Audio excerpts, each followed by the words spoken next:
I'm really happy to be here today with Nicholas Fleury, a member of my team, and someone who has a distinct Métis view on how being a public servant can impact positively the work of Canadian Coast Guard.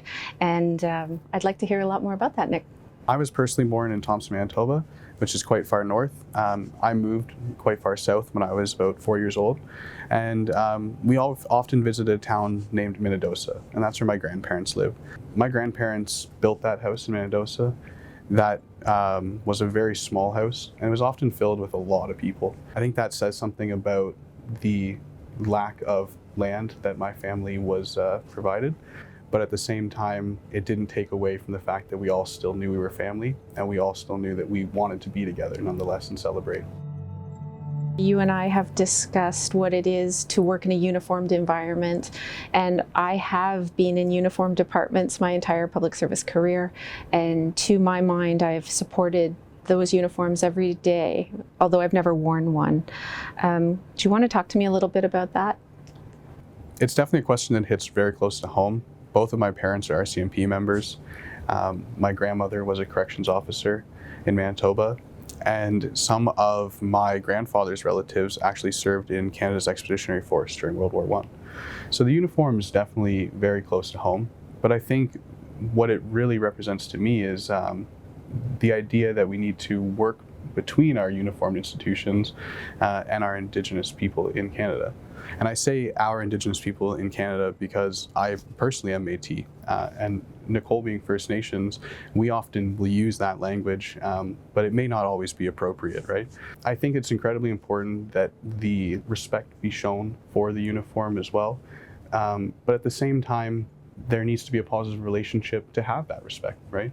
So if we have instances where our Indigenous people in Canada feel as though they're not respected by a uniformed institution, that makes Indigenous relations and our work that much more challenging. The shared trauma that takes place in Canada through some of the uniformed history needs to be spoken about a little bit more, and I think we need to educate people about it as well.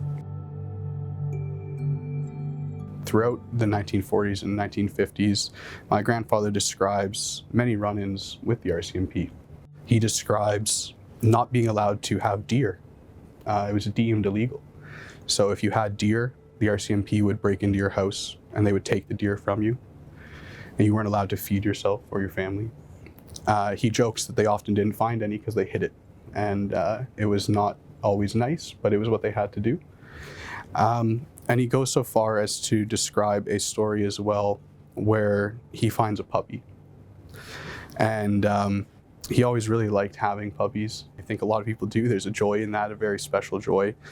And he has a memory of the RCMP coming door to door looking for dogs.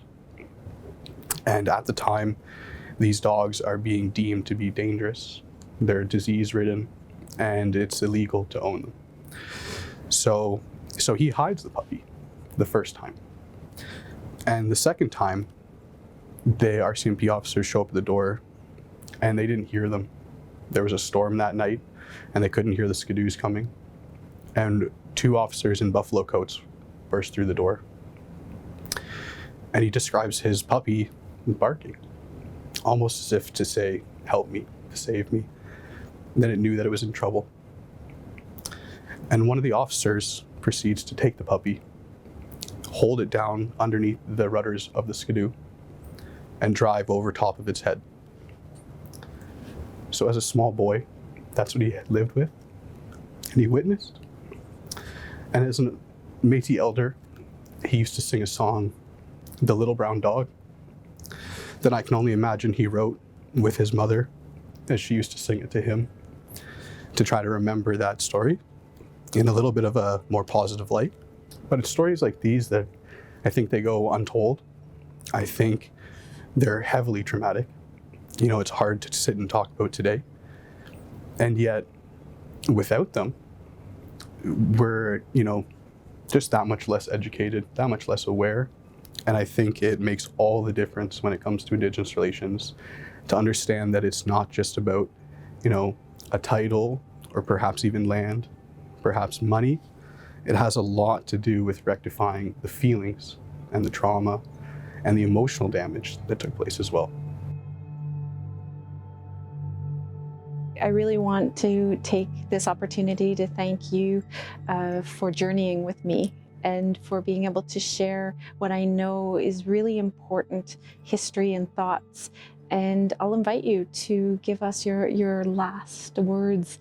I often speak of just learning and education, a willingness to take in new perspectives and to perhaps adjust your own perspective. I'd like to take a second and read some of my grandfather's words. I don't really like to go back to lose again to that time when I learned how to hate. I have to forgive, and I've done that because I have 2 boys that are RCMP. They don't know my story, but I told my youngest son, maybe one day you can read what I've written so you can get to know me better. And he said, Dad, I will. So he's going to read that, and I have to be okay with it.